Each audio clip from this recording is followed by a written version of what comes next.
Madame, Monsieur, bonsoir. Voici les titres que nous allons développer dans cette édition. Le constat d'échec des négociations de paix au Kosovo. Les menaces de frappe de l'OTAN se précisent. Milosevic désigné comme responsable. Premières évacuations sur place. Après les nouvelles déclarations de Christine Devier-Joncourt, le parquet demande la réouverture du dossier Roland Dumas dans l'affaire Elf. Roland Dumas dément en bloc. Certains réclament sa démission. La dernière grande aventure du siècle, le tour du monde en ballon, à Paris sur le point de réussir. Bertrand Piccard et son coéquipier attendus ce week-end, sans doute en Égypte. Sur le pont des Arts, cette fascinante exposition de guerriers, grandeur nature, l'œuvre magistrale d'un artiste sénégalais, il s'appelle Ousmane Sow. Je vous propose d'ouvrir ce journal avec cette affaire sur les emplois fictifs du RPR qui mettait en cause Jacques Chirac lui-même à l'époque où il était à la fois le maire de Paris et le président du RPR. La justice devait statuer sur la marche à suivre et l'on vient d'apprendre il y a quelques instants que le procureur chargé de l'information judiciaire a constaté l'incompétence des juridictions. Nous y reviendrons dans un instant sur la signification de cette décision qui semble mettre un terme à toute poursuite concernant le président de la République. Mais d'abord, le rappel des faits, Olivier Caron.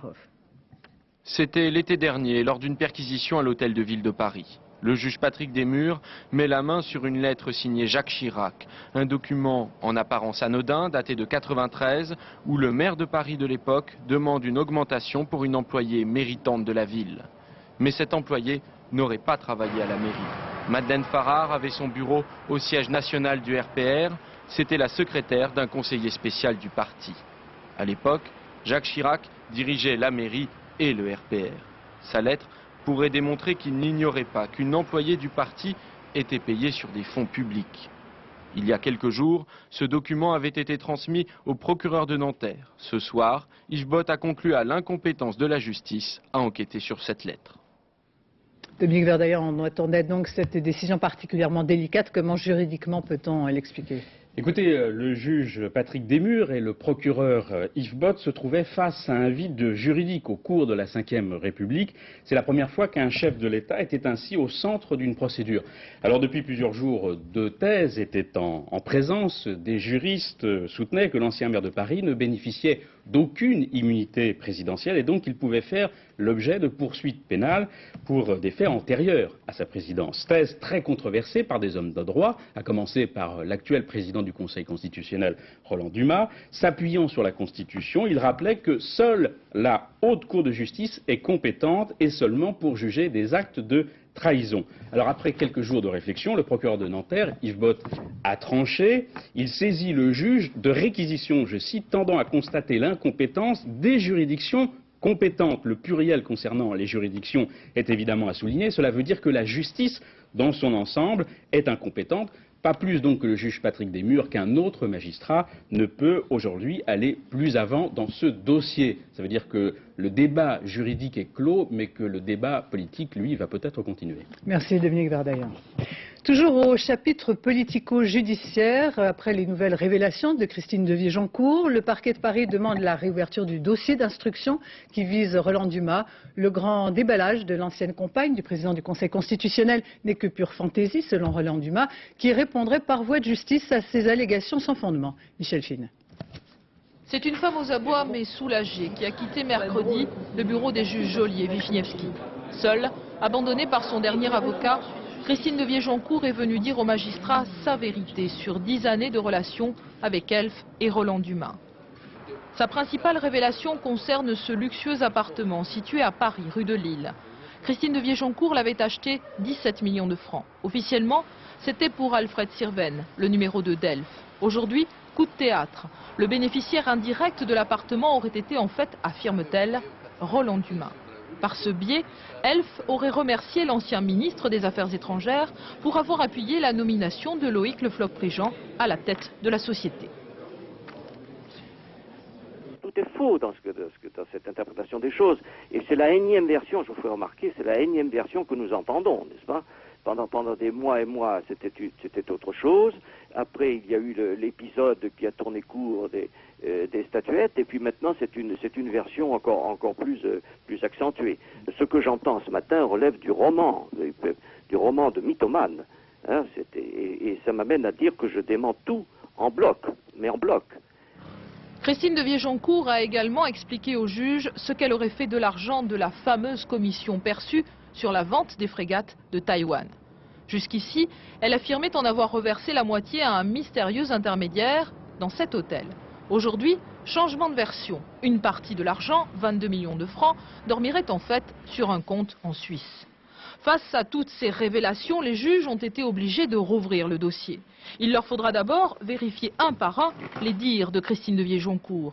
Il leur faudra aussi très certainement organiser une confrontation entre l'ancien ministre des Affaires étrangères et sa très encombrante ancienne maîtresse.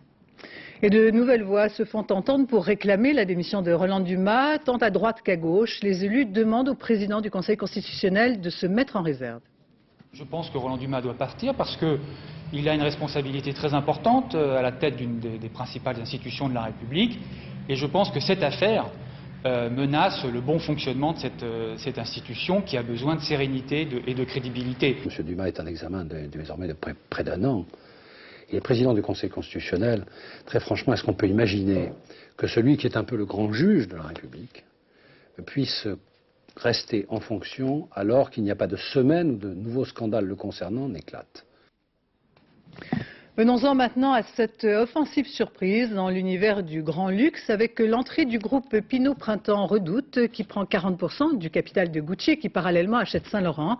Une transaction ressentie comme un véritable camouflet par Bernard Arnault, patron de LVMH, qui réplique en annonçant son intention d'une OPA sur Gucci. Jean-Bernard Schmitt, Sophie Mézel, Patrick Desmully. Gucci, l'étoile montante de la mode italienne.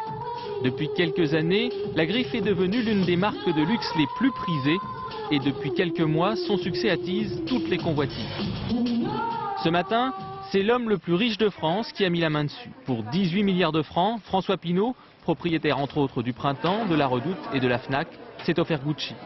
Un pied de nez au numéro 1 mondial du luxe, le français LVMH. Son patron Bernard Arnault lorgnait depuis 5 mois sur la maison italienne. Cette fois-ci, la guerre est déclarée, quoi qu'on en dise.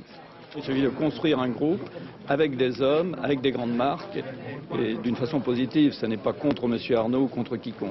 Vous l'avez mis au courant avant ou vous avez discuté avec lui? J'ai l'habitude de dire le jour où on va déclarer la guerre, le jour où on attaque et où on attaque. Réplique immédiate, Bernard Arnault projette de lancer une OPA sur Gucci.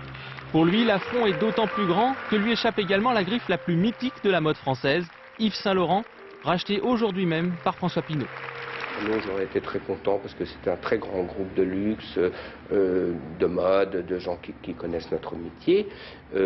François Pinault n'est pas dans notre métier tout à fait, mais c'est un très grand groupe et un grand groupe de distribution. C'est-à-dire que je suis très très heureux aujourd'hui. En s'offrant Gucci et Saint-Laurent, François Pinault fait une entrée fracassante dans l'univers du luxe. S'il réussit, ce sera une nouvelle conquête pour l'industriel dont le groupe fait déjà un chiffre d'affaires de plus de 100 milliards de francs. Politique étrangère, les négociations de paix sur le Kosovo ont échoué. Le constat est clair, sans appel, à moins d'un retournement de dernière minute des Serbes. Un seul responsable désigné nommément, Slobodan Milosevic. Désormais, les Occidentaux se disent prêts à en tirer toutes les conclusions. L'option militaire prévaut. Patrice Romden. Négociations ajournées. À l'inverse des albanophones, les Serbes n'ont pas signé le plan de paix proposé par les Occidentaux et leur délégation s'en retourne rendre compte à Belgrade. À quelques centaines de mètres de là, le chancelier Schröder arrive à l'Elysée pour y préparer le prochain sommet de Berlin et en marge de cela permettre au couple franco-allemand d'afficher son harmonie sur la question du Kosovo. Milosevic est désormais le seul responsable de la situation. Il assumera la responsabilité de ce qui se passera s'il n'y a pas de signature de dernière minute. Il appartient au secrétaire général de l'OTAN de voir avec, naturellement, le groupe de contact et avec les membres de l'OTAN, dans quelles conditions les conséquences doivent en être tirées. Derrière la périphrase, les menaces de frappes aériennes toujours en vigueur. À Skopje, au quartier général macédonien de l'Alliance Atlantique, les officiers médiatisent leur connaissance du terrain. Ce pourrait être utile en cas de frappe, ce pourrait être utile si d'aventure les observateurs de l'OSCE étaient pris au piège et appelés à l'aide. Certes, certains d'entre eux ont franchi la frontière sans encombre aujourd'hui. Mais le gros de l'évacuation s'effectuera demain. Après, resteront face à face l'armée serbe, dont les observateurs constatent qu'elle a reçu des renforts ces jours-ci, et les séparatistes de l'UÇK, des terroristes selon Belgrade, qui rêvent d'en découdre définitivement avec eux et n'attendent sans doute qu'une attaque de l'OTAN pour passer à l'acte. Hypothèse plausible si l'on songe que les Occidentaux évacuent leurs ambassades en ce moment, ici les Américains à Belgrade. Mais ce n'est pas la première fois que le personnel diplomatique quitte la capitale yougoslave pour y revenir quelques jours plus tard. Et nous rejoignons en direct de Belgrade, Anne Ponsinet. La menace de frappe de l'OTAN se précise. Comment sur place réagit la population serbe ? Eh bien écoutez, ce n'est pas non plus la première fois que la population serbe est sous la menace de frappe. La première fois, c'était en 93, au moment de la guerre en Bosnie. En ces temps, c'est presque devenu une habitude. Pour autant, les gens ne sont pas indifférents. Ils expriment plutôt une profonde lassitude. Il faut dire que ces frappes renforcent chez la population serbe le sentiment d'être incompris et d'être persécuté par les Occidentaux, c'est-à-dire les Européens et les Américains. Une partie de la population ici, l'opinion publique, estime que si on en est arrivé là, c'est la faute du président yougoslave Slobodan Milosevic. Mais même chez les gens qui sont très opposés à ce président, ceux qui estiment que c'est donc de sa faute qu'on en est arrivé là et qu'une autre politique aurait été possible au Kosovo, eh bien ces gens-là expriment aujourd'hui leur désarroi. Ils disent nous sommes contre Slobodan Milosevic, mais nous nous trouvons de fait aujourd'hui de son côté en attendant les bombes. Il y a donc bien ici un risque, si vous voulez, qu'une partie de la population crée une sorte de sursaut national autour du président yougoslave. Merci Anne Ponsinet. Tout près de la frontière tchétchène, dans la capitale de l'Ossétie du Nord, un attentat à la bombe dans un marché a tué plus de 60 personnes et fait une centaine de blessés selon un dernier bilan. Une enquête est en cours, l'attentat n'a pas été revendiqué, mais la région est le théâtre d'affrontements violents entre diverses communautés. À Tripoli, en Libye, Nelson Mandela, le président sud-africain, annonce un accord sur l'affaire de Lockerbie. Les deux suspects libyens dans cet attentat seront livrés au plus tard le 6 avril prochain à la justice. Cette déclaration a été faite à la suite d'entretiens avec le colonel Kadhafi. Washington réagit avec prudence. Politique française, Philippe Séguin prend l'air du large en campagne électorale. Le président du RPR, au petit matin, à bord d'un chalutier, a quitté le port du Croisic. Véronique Saint-Olive, Jean-François Monnier. Ce matin, au large du Croisic, le jour se lève sur un lancer de chalut. Tout à l'heure, à la criée, les bars partiront, 35 francs le kilo. À 3 mois des européennes, Philippe Séguin est venu écouter les pêcheurs. Ces élections ne les intéressent pas beaucoup. Alors le président du RPR essaye de préciser les enjeux. L'Europe est un véritable enjeu de vie quotidienne. L'Europe, ce n'est pas simplement quelques principes compliqués qui agitent et contradictoires, qui agitent des spécialistes, mais c'est quelque chose qui a des effets sur la façon dont nous vivons. Mais justement, les pêcheurs se trouvent bien maltraités par l'Europe, ses technocrates et ses politiques. Alors, dans un café sur le port, ils déballent leur colère contre des règlements qu'ils trouvent iniques et des normes décrétées à Bruxelles. En tant que pêcheurs, nous qui sommes sur la mer, là, on a vraiment l'impression d'être des incompris. On a vraiment l'impression de faire partie du petit peuple et d'être négligés. Cette Europe, pour nous, aujourd'hui, eh bien, je la comparerais, moi, à une boule de neige qui descend la montagne, qui ne fait que grossir et qui nous enveloppe toujours un peu plus. Nous voulons faire l'Europe pour protéger nos spécificités, pour protéger nos activités. Mais c'est sûrement pas tout mettre dans un mixeur et puis faire une espèce de bouillie infâme qui sera le résultat, la moyenne de ce que font les uns et les autres. C'est pas ça du tout l'Europe. Porte-parole, porte-voix, porte-drapeau de la France en Europe, Philippe Séguin veut être tout cela. À la tête de la liste d'union RPR Démocratie Libérale, il lui reste 3 mois pour en convaincre le plus grand nombre. Après les agriculteurs, c'est au tour maintenant des viticulteurs de manifester. 5000 d'entre eux se sont retrouvés à Montpellier pour demander une meilleure défense de leur profession. Une démonstration de solidarité avant le sommet européen à Berlin la semaine prochaine. La visite de Gerhard Schröder à Paris, 2 heures d'entretien entre le chancelier allemand et Jacques Chirac, avec à l'issue de cette rencontre un accord sur la nomination au plus vite d'une nouvelle Commission européenne et de son président. En revanche, toujours des divergences sur la politique agricole commune. À Aubagne, c'est dimanche que les électeurs retourneront aux urnes pour la 3e fois en 2 ans. Le dernier scrutin avait été annulé pour fraude caractérisée. Un climat délétère pour cette élection clé pour le Parti communiste qui pourrait bien perdre ce siège qu'il détient depuis près de 40 ans. Alban Mikosi et Emmanuel Beck. Voleurs, menteurs, tricheurs. Sur les panneaux électoraux, des mots qui claquent, l'ambiance est délétère. À droite, Bernard de Flessel veut une revanche, il mène une campagne offensive. Soyez dynamiques les enfants un peu là, vous dormez. Le candidat démocratie libérale a été déclaré battu de 20 voix en septembre après un dépouillement brouillon. Il estime avoir été volé. C'est une mauvaise coutume de la vie politique. Or ici, les communistes ont eu tous les pouvoirs depuis 37 ans. Tous les pouvoirs. Ils ont eu tous les leviers de commande quand ils fait de leur talent. Que s'est-il vraiment passé ce 27 septembre 1998 au moment du dépouillement? Falsification de résultats, signature douteuse des assesseurs, montrée du doigt, la mairie communiste d'Aubagne se regroupe autour de son candidat invalidé, Alain Belviseau, et des fonctionnaires mis en examen dont 2 sont encore en prison. Le député sortant, accompagné du maire d'Aubagne, arpente ainsi toutes les fêtes de quartier avec ce message: la justice s'est faite complice de la droite. Nous sommes face à une véritable démesure, face à un acharnement de la part de celles et de ceux qui ont souhaité voir cette instruction interférer dans le cours normal des élections. Mais signe de l'embarras à gauche, le Parti socialiste fait cette fois-ci cavalier seul. Son candidat peut compter sur le soutien de Michel Vauzel, le président de la région, dans une campagne que les ténors nationaux évitent, vu l'ambiance. À une exception près, Jean-Marie Le Pen, venu soutenir une de ses fidèles, et constaté avec gourmandise le forfait des amis de Bruno Maigret. Sur le port de la Ciotat, dimanche matin, se tiendra un très joli marché tendre et bucolique. Tout le contraire de cette campagne, qui pourrait finalement renforcer surtout le camp des abstentionnistes. Et puis on vient d'apprendre à l'instant que la Cour d'assises spéciale de Paris a condamné les 3 Corses jugés pour la tentative d'attentat contre la Chambre de commerce et d'industrie d'Ajaccio à 10 ans, 9 ans et 6 ans de prison.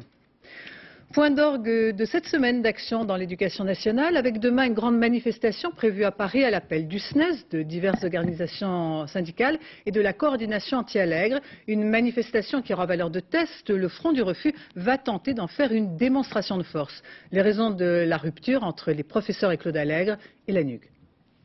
Fraîchement nommé ministre de l'Éducation nationale, Claude Allègre donne le ton.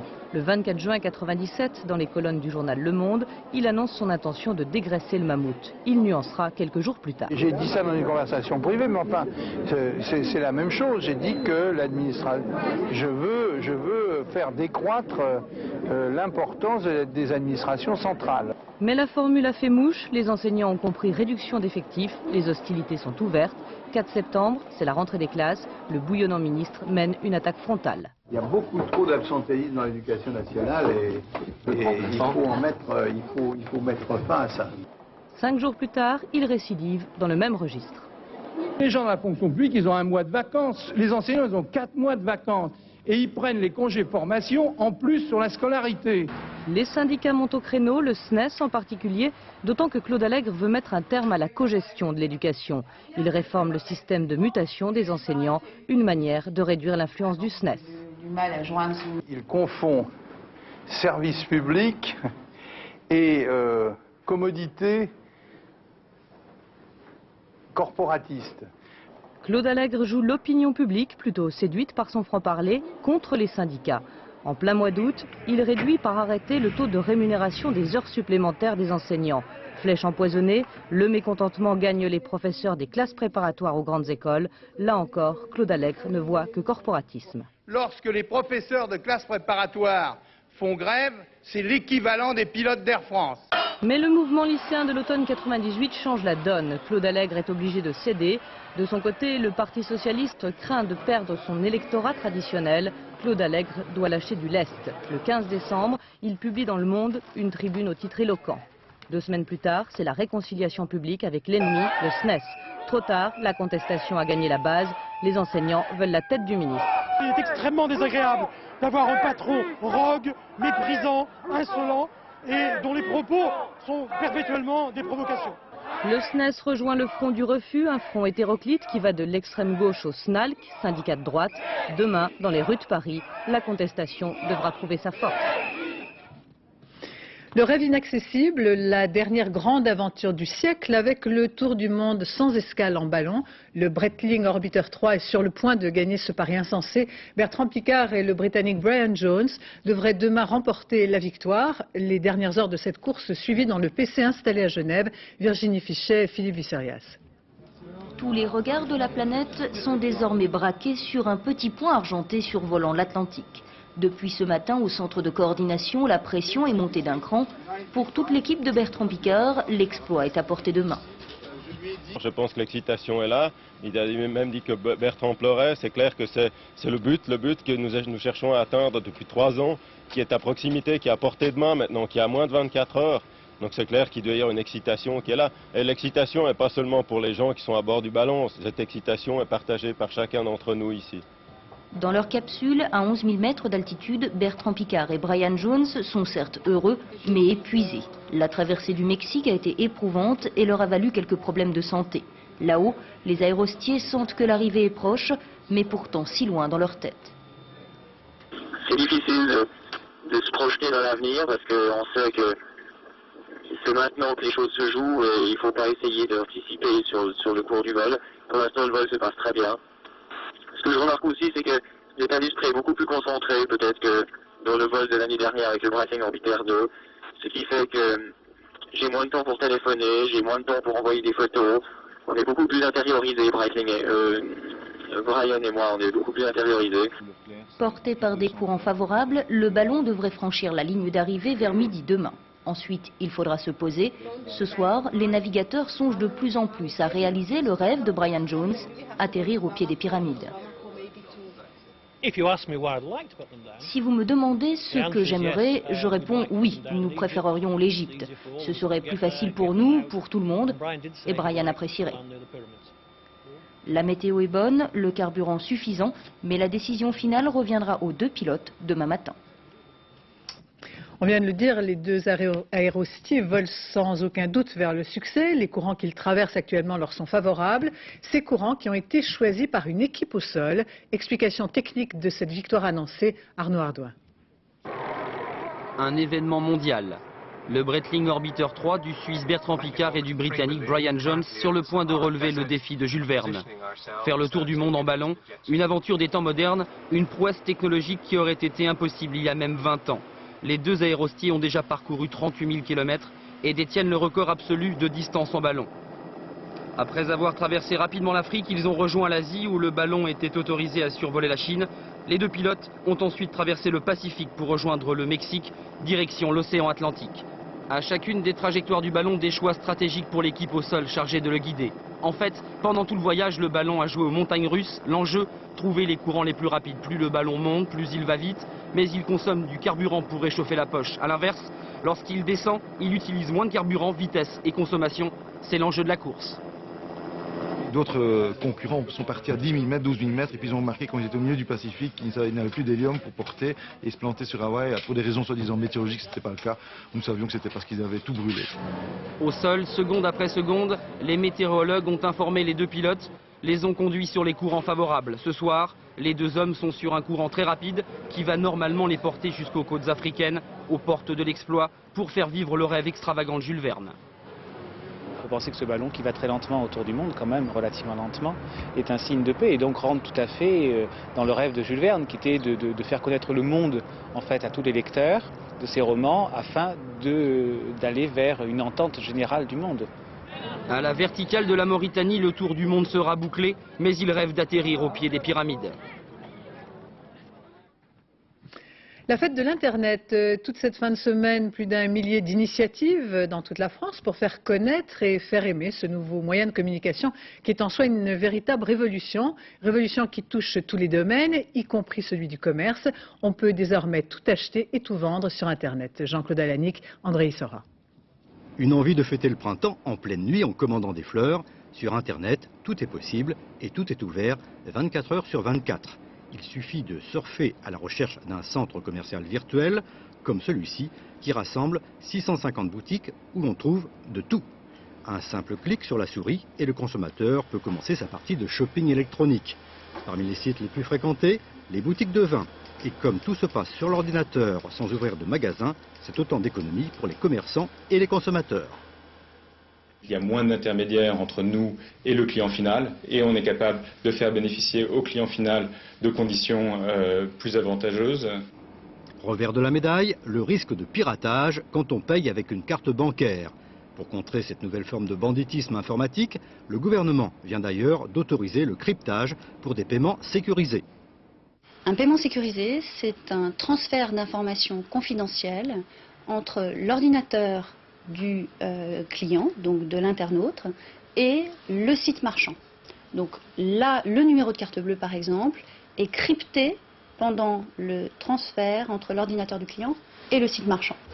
Une sécurité qui devrait donner un coup de fouet aux ventes et placer le commerce électronique au même niveau que la vente par correspondance classique, avec l'atout particulier d'Internet, pouvoir écouter et voir avant de s'embarquer dans un achat.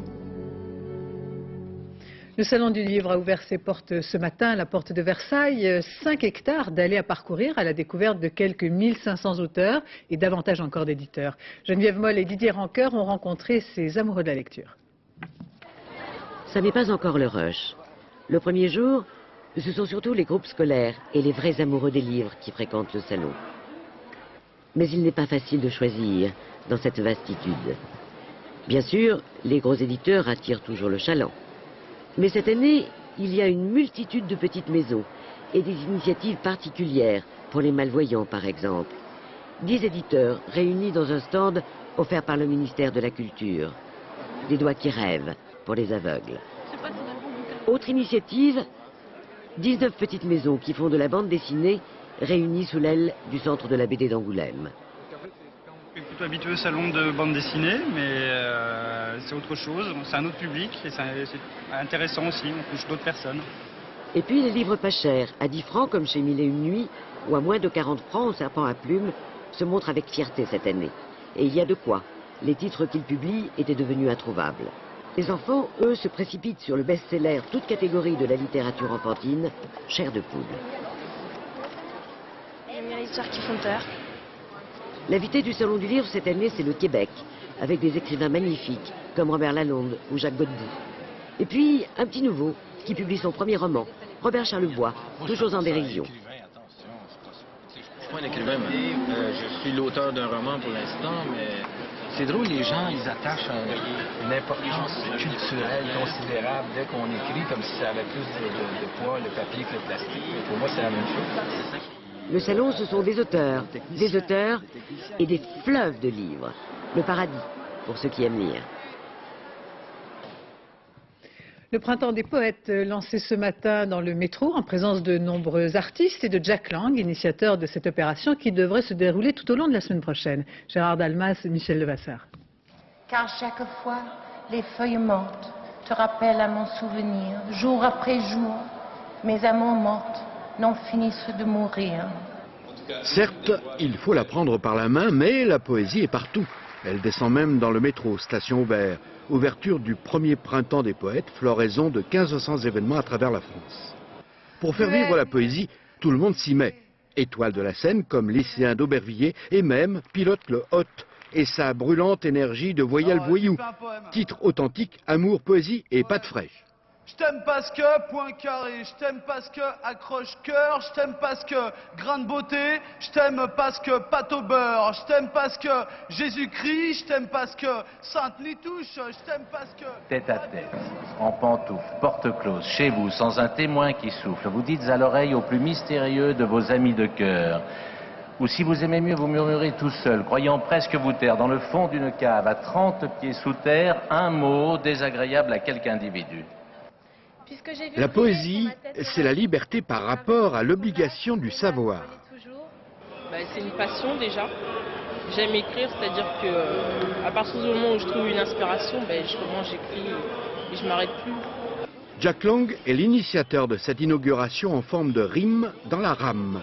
En France, la poésie est marginalisée. Il faut la sortir de son sanctuaire et la fréquenter beaucoup plus souvent, car la poésie n'est autre que du temps sculpté.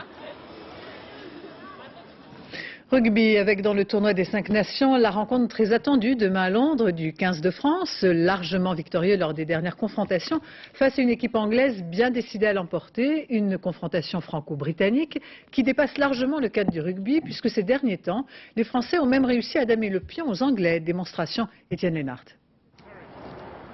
Pour l'instant, ils se roulent joyeusement sur l'herbe grasse de la pelouse de Twickenham et à écouter l'équipe d'Angleterre qui partira favorite demain contre la France dans le tournoi des 5 nations. Les Anglais ont finalement tout à apprendre du rugby gaulois.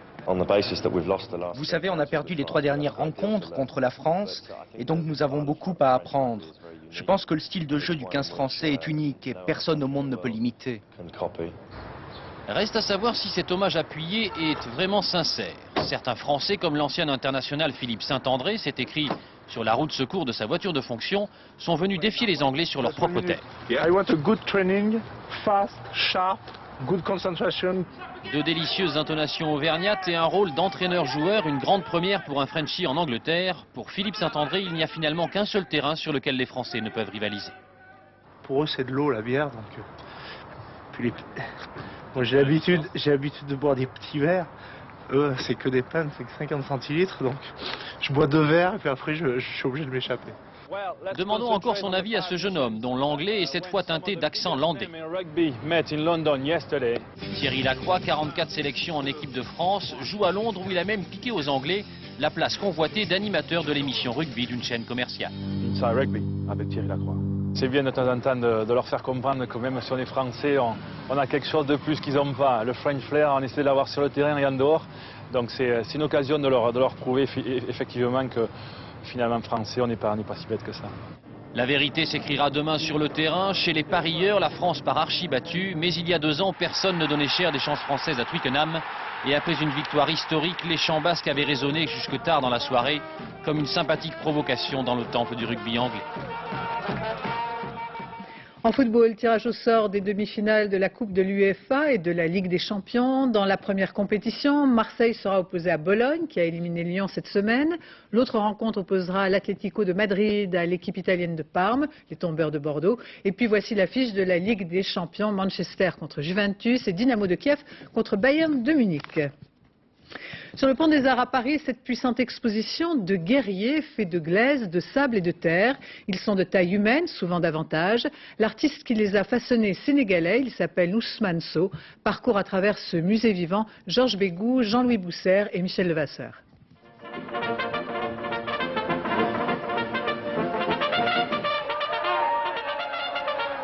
Eh oui, la 7e cavalerie du général Custer est sur le pont des Arts. Le sculpteur sénégalais Ousmane Sow a voulu célébrer la victoire des Indiens à la bataille de Little Big Horn.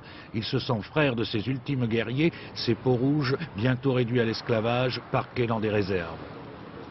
Raconter des histoires à travers les sculptures, je trouve ça fantastique pour moi, parce que c'est une joie immense de pouvoir voir comme ça, sur pied, ce que j'ai rêvé. En aurait-il rêvé du pont des Arts, cet ancien kinésithérapeute ne s'adonnant pleinement à la sculpture qu'à l'âge de 50 ans. La Biennale de Venise l'a déjà accueilli, ainsi que la Documenta de Cassel, au lieu de l'art contemporain. La puissance de ses créations le destine au plus grand musée du monde. C'est un travail quand même de plusieurs années, de 12 ans à peu près. À l'intérieur, il y a du fer à béton, de la paille plastique, parce que ça c'est pour éviter que avec la pluie, ça se dégrade. Et ensuite, la toile de jute. Mais c'est sur la toile de jute que j'enduis le produit, avec la terre. Aussi loin que je me rappelle, j'ai toujours sculpté. Je n'ai jamais pensé à en faire un métier. Je n'ai jamais eu besoin de voyager pour voir les ethnies que je sculpte. Parce que je les porte en moi avant de les réaliser.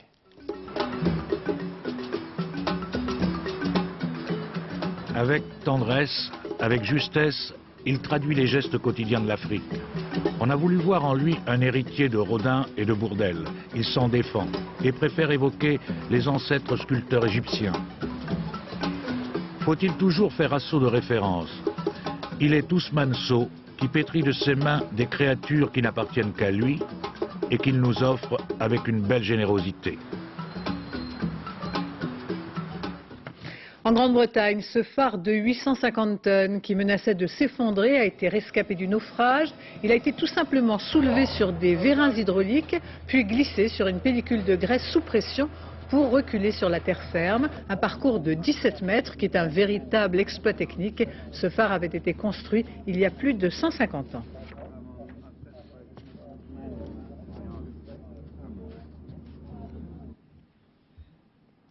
C'est la fin de ce journal. Je vous en rappelle les principaux titres concernant cette affaire sur les emplois fictifs du RPR qui mettait en cause Jacques Chirac lui-même à l'époque où il était à la fois maire de Paris et président du RPR. Le procureur a statué en constatant l'incompétence des juridictions, un processus qui semble mettre un terme à toute poursuite concernant le président de la République. Dans un instant, la météo Isabelle Martinet, puis le point route Valérie Maurice, 20h50 votre série PJ, minuit 10 le dernier journal, Florence Duprat. Demain à 7h dans Thé ou Café, Catherine Sellac recevra le comédien Philippe Torreton pour le film de Bertrand Tavernier, Ça commence aujourd'hui. Je vous retrouve demain dès 13h. Merci de votre attention. Excellente fin de soirée sur France 2.